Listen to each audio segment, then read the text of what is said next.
In this video, we're going to take a look at the intermolecular forces and the properties that they help to determine. So we'll start with the polarity and solubility.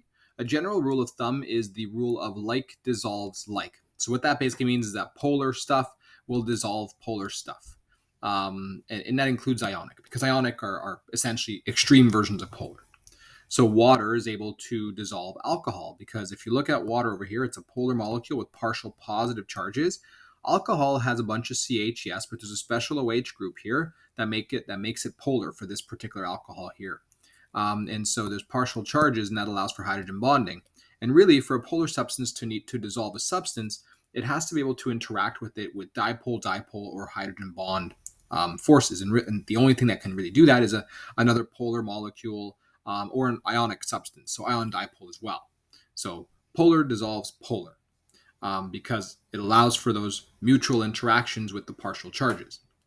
Nonpolar solvents will not dissolve in polar stuff, because nonpolar solvents do not have those partial charges. So they're not going to be interacting with water, which is polar. However, nonpolar will dissolve in nonpolar. So let's look over here. Here we have hexane. Hexane is only CH. Only CH. This only has LDF between itself. Over here, water has partial charges. It's polar. And like I said, hexane is nonpolar. Water would rather just stick with itself because water is polar. So it'll interact with other water molecules that have these partial charges. Hexane doesn't have those partial charges. It has nothing to offer water. So hexane will not mix or dissolve in water. As you can see that over here, hexane sits on top, water sits at the bottom here. They're not mixing because again, the hexane is nonpolar and does not have those partial charges to offer water. Water would rather stick with itself. Whereas the alcohol has those partial charges since it's polar and is able to offer water some interactions to dissolve. So again, the general rule is like dissolves like. The reason why, as you can see here, oil doesn't dissolve in water, well, water is polar. And if you look over here, this is just a segment of the oil molecule, but it's only CH, so it's nonpolar. So because oil is nonpolar, it will not interact with a polar solvent. If you want to dissolve oil, maybe you can throw it in some hexane, and then it might dissolve because it's nonpolar. So nonpolar dissolves nonpolar, polar dissolves polar, like dissolves like. That's the general rule, and it's all because of those interactions. If you can offer similar interactions to the molecules that you're trying to dissolve, then dissolving will happen. But if you can't offer those intermolecular interactions, then the dissolving won't happen. They won't mix. So here we have a little question. We have sugar will not dissolve in oil, but does dissolve in water. Why is that? So even without knowing what sugar molecules look like, you can probably guess, okay, well, I know water is polar. And I know oil is nonpolar.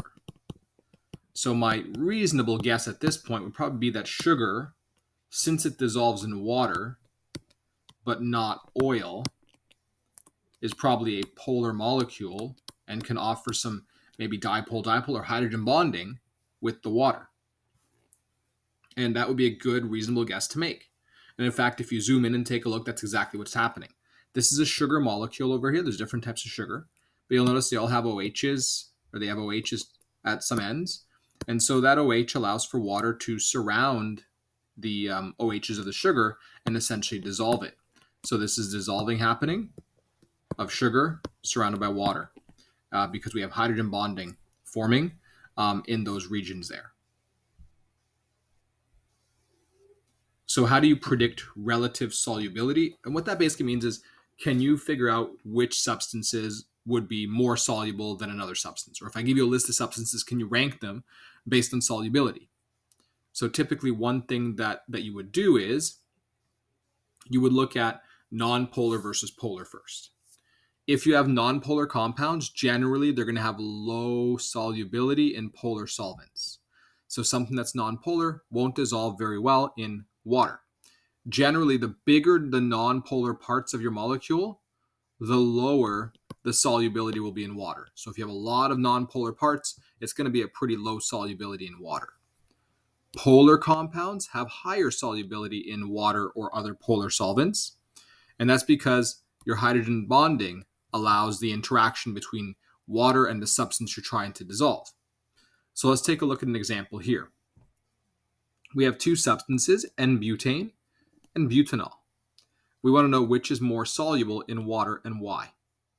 So if you look at N-butane, it's only CH. Only CH. This is nonpolar. If you look at butanol, there's a lot of CH here. There's nonpolar parts to it, but you'll see an OH over here. This OH makes the butanol more polar than the butane. This OH allows for hydrogen bonding. So a good prediction would be that the more soluble one, we're answering the first part of the question, would be butanol. And the why is that, well, butanol has an OH group which makes it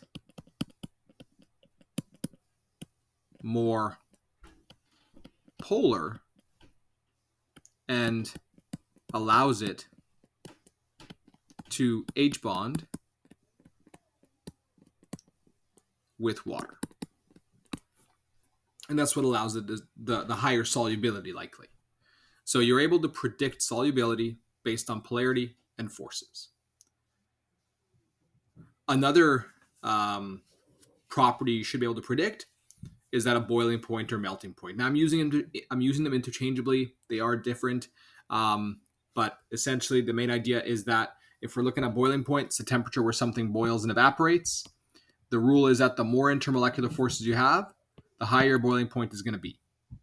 So if you're comparing only nonpolar molecules, then generally, the larger the mass, the more electrons you have, the more LDF, the higher the boiling point. So for example, over here, we have butane, pentane, hexane. These are all nonpolar. So the only force that exists in them is LDF. So notice there's a difference in their boiling point. Hexane has the highest boiling point, butane has the lowest. Why is that? Well, if the only thing different between them is their LDF, it must be the LDF explaining that. So chances are this has stronger or more LDF compared to something, let's say, at this end over here. And the reason for that is because you have a larger molecule. So if you're just looking at nonpolar, the reason behind the difference in boiling point properties is probably going to be the amount of LDF. It could be due to the size. Don't forget the shape as well. Now, suppose you're comparing different things like polar to polar or nonpolar to nonpolar. You have to look at a variety of factors. So generally, same rule, the more stronger intermolecular forces you have, the higher the boiling point. So if you're comparing polar and nonpolar of similar size, usually the polar is going to have a higher boiling point because not only does it have LDF, but it could also have dipole-dipole or hydrogen bonding. So let's take a look at this chart over here to see that in data form. Here we have methanol and ethane. Notice they're both similar sizes, so their LDF will roughly be the same. They both have LDF. But you'll notice that ethane, look at its formula, is nonpolar. It's only CH. Whereas methanol is polar. Why? Because of that OH group. Let's take a look at what that does to boiling point. So you'll see here the boiling point of methanol, 65, but ethane is negative 89. Big difference there. And so the reason for that is their LDFs are the same, so it's probably not that's probably not the differentiating factor.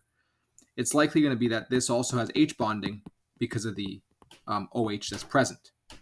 It doesn't have to be OH, it could be dipole-dipole in some situations, but in this case here, it's H bonding.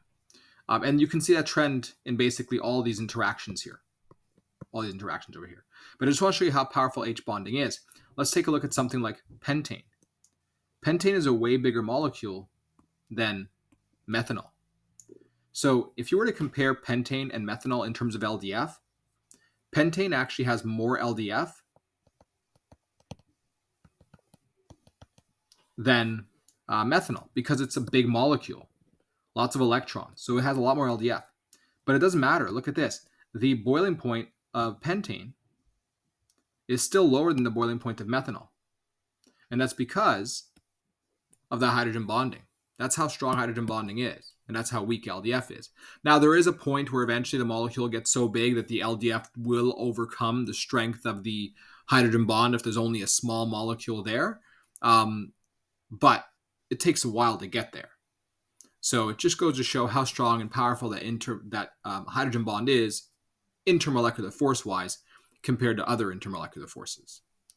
So in this video, we saw some properties that you can predict using the idea of polarity and intermolecular forces. We saw that essentially the molecule's polarity determines what intermolecular forces it can have. And then from those intermolecular forces, it determines, if something's soluble, something is insoluble in a polar solvent or nonpolar solvent. And we also saw that it determines essentially what its state's going to be at different temperatures, boiling points and melting points. And so in the next video, we'll do a few more practice problems where we predict physical properties based on polarity and intermolecular forces.